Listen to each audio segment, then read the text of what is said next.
special thank you to everyone that has chosen to watch this stream live. Tonight is the first debate for the 2024 presidential election between Donald Trump and incumbent Joe Biden. Both men have proved to be horrible on major issues: debt forgiveness, homelessness, immigration, and of course, the most glaring issue for many Americans, foreign wars. But tonight, we're not going to watch the debate and critique what will surely be a culture war rhetorical battlefield. Watching two octogenarians who both seem to suffer from various stages of dementia is not my ideal of must watch. Instead, I wanted to reflect on where we are as a country 4 years after, collectively, Americans felt the biggest problem plaguing the country was violent, unchecked, rogue law enforcement and the killing of unarmed Black civilians. May 25th, 2024 went by without much of a peep about the life of George Floyd. It was just 4 years prior that his public execution would ignite the American streets in fiery protests, a clarion call for thousands to head out to express their outrage over not only his killing, but for police misconduct at all. It was bloated police budgets coupled with racist law enforcement that would be the culprit that needed to be either defunded, abolished, made more culturally aware, less racist. But what did we actually end up with? The summer of 2020 saw millions of people taking action in the public square in a demand for police accountability, defunding of police departments, and to call for reforms aimed at dismantling what was seen as systemic oppression faced by Black and marginalized communities. Why now, 4 years later, after this period of protest, has the conversation changed from law enforcement as the problem to law enforcement as the solution? 4 years on, we take a critical look at where post-COVID and George Floyd America stand. Have the promises of reform and justice been fulfilled, or have they been fallen by the wayside? What tangible changes have been made, and what challenges remain? To discuss this with me, I have my very good friend. At this point, this gentleman is like family. Please welcome the one and only New York Times, Atlantic, Current Affairs. There's so many that he writes in. I can't even keep track anymore. Please welcome Bertrand Cooper. Hey, Jason. What's up, superstar? Oh man, I'm excited to be here for this show. This show is a lot of your doing, because you were actually the person that brought this to my attention. I don't remember what we were talking about, but you were the one that said there hasn't even been a Google Doodle. Right? Like that is the lowest possible bar. It's the best, but also the lowest barometer for corporate commercial interest in like a DEI diversity cause of any kind. No Google Doodle.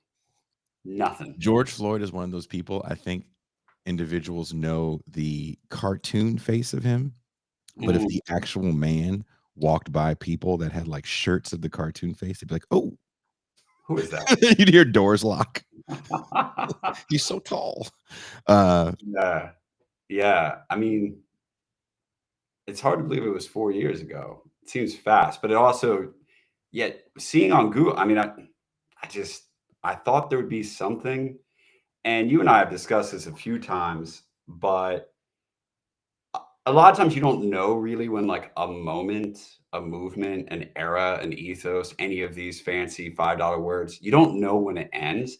It felt like the end of this moment, the quote unquote racial reckoning was so clear. Down to when American Fiction came out. That's when I knew it was over. When I saw that trailer, I was like, "Oh, looks like all the money's gone." And that's a good example because that was basically the only Black film at the Oscars, and we didn't even get an Oscars So White. No, nobody. Look. Okay, let me get the first question out of the way. After 4 years post George Floyd, it seems as if America has forgotten that moment. How would you summarize the shift from holding law enforcement accountable to defunding or abolishing police departments to calls for more cops and return to tough on crime policies? Now, if you want to start this um, in the changing of moments, please continue down this road because I think all this stuff does play into that question. But it is fascinating for me because where I lived at the time in West Oakland, um, there wasn't protests on my street necessarily because I lived in somewhere called the Lower Bottoms. And I didn't live in the residential area of that. I definitely lived in the industrial area where you weren't supposed to live. So it was just me, a handful of people that were in the studio with me, and a massive homeless encampment. Mm. So we saw it from a different angle because as people got really rowdy and wanted to blow stuff up and set stuff on fire, it's like, well, this is the only place that we have to eat around here. Mm. Yeah. So I have a very different I'm a lot less sanguine as some people are, but go ahead, Bert. So, we're back in 2020 and, and you've always been good about this, Jason, which is mentioning the additional names because we have Ahmaud Arbery before George Yes. Floyd, and then we have Breonna Taylor after, Yes. and we have several more folks whose names get recognized during that time. And it's COVID. Everybody is at home. It's kind of the last moments of Donald Trump, and we're all focused on this. And with George Floyd, it was this rare moment where even the staunchest opposition to, say, reforming the police, reforming the criminal justice system, everybody seemingly had to acknowledge that this was horrifying, that this was brutal, that to watch this, man have somebody kneel on his neck until he died was just fucking horrifying. And from there, you get these protests, especially because people are at home and a lot of people have, we'll get into this later probably, but additional financial support coming that they wouldn't have had otherwise. So this is, the only time that Americans have, some financial stipend. They're all focused on the same thing. There's never been, and they have just this clearly evil act that they can focus all of their attention on with a president who, for many people, is kind of clearly just a bad guy. I was going to ask you that. What role, in your opinion, because I looked it up because I wasn't sure. And if you're ever going to talk to Bert Cooper, personally or on air, you better have your shit together. And I can relate to this because we have similarities in our upbringing where, you better have proof. Like, I am so bad, even if I'm dating you, I may write down things you said because you may be like, I didn't say that. I was like, well, actually, it was June 15th at 4:15. You called me a black motherfucker. See, you're ready for those barbershop arguments where it's to the death. And like, if you can't produce receipts, that's a 6-hour argument. Right? Because you know what it's like. When it's like you have to have your proof. So I looked it up. There have been more police killings after 2020. And we're on a pace to outnumber this previous year, 2023, right now, when it comes to police killings. Now, I didn't look up to see if there were guns involved on both sides. I didn't look that up. I just saw who was number one. Of course, again, it's white people. I think the proportionality is Pacific Islander Native American is getting shot the most, but the highest rate, I would say. But so there's no Donald Trump to have as your villain narrative, which was just so perfect. Do you think Donald Trump was perfect for the news media in a way they haven't had a presidential character like that probably since the early days of Obama? Oh, definitely in terms of a caricature. I mean, it was perfect in a number of ways. I mean, getting to 2020, leading up to that, what the argument folks had wanted to make for the longest time was that heated rhetoric, that words could instigate, just violence. And Trump had gone on the record saying all of these things Yeah. at his rallies, refusing to call out people who had been clearly white supremacists, saying all of these different things, always being soft on it. And then we have George Floyd. And so this, to a lot of folks, was the absolute proof of what they've been saying, that rhetoric mattered, that your words mattered, that what we allowed on TV mattered, that it was a form of violence that instigated other forms of violence. And so that just coalesced at least people who were very far left together to protest. Like, clearly, if not for Trump, if there had been a what's this? There had been a Democrat, somebody that we were supposed to somewhat support, they definitely would have filtered it differently. But Trump being there during the pandemic, during COVID, George Floyd, it all came together just perfectly to be like, okay, we know what the evil is and we know what happens.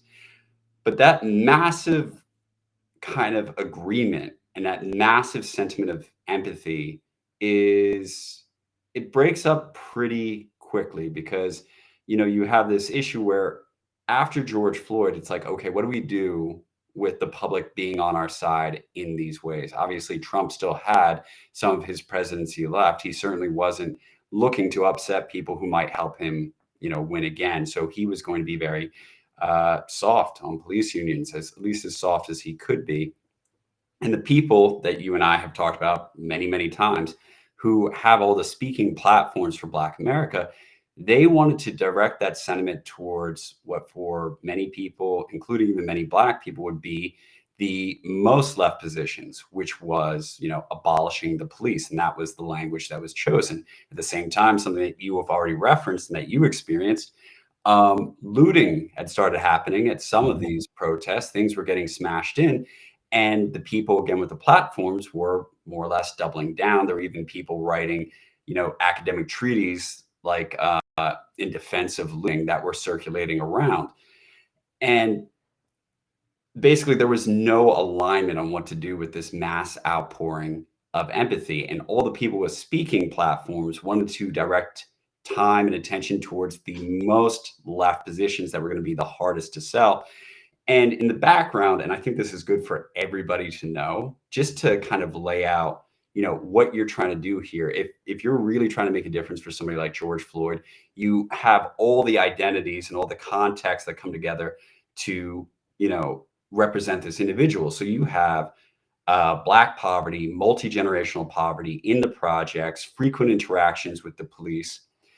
How are you going to fix one of these variables? And the thing that people need to understand, they still don't, is that there are 18,000 police departments in the US. 18,000. With, if you're counting all the employees, almost 1 million employees across police departments. If you're only including the people who have the power to arrest, it's like 700,000. Mm-hmm. So for activists, the only way they could get any of those really far left positions to be a national position is to go through the federal government, which then would have to create some sort of system to police 18,000 police departments. It's a massive undertaking. And the energy to do it in my opinion, is fragmented almost immediately. Almost immediately. So you're saying it would take more bureaucracy? It would take a much more regimented movement. Like, let's say BLM was the movement to pursue that. Well, we know a few years down the road that they weren't managed tightly enough to have any sort of concentrated They effort. could even tell you where their money went.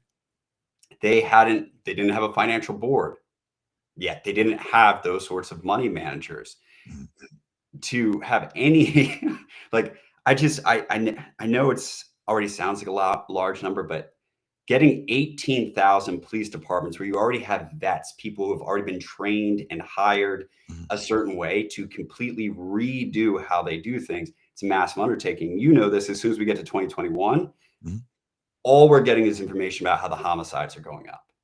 They're all going up. So at the same time that people are pushing abolishing the police and pushing what sounds like just far, far left rhetoric without really any massive management And don't forget that a lot of the Black people who live in these neighborhoods don't necessarily like the slogan abolish police. They want something done, but they also want to be protected by, drugs, guns, anything happening in that neighborhood. But hasn't that been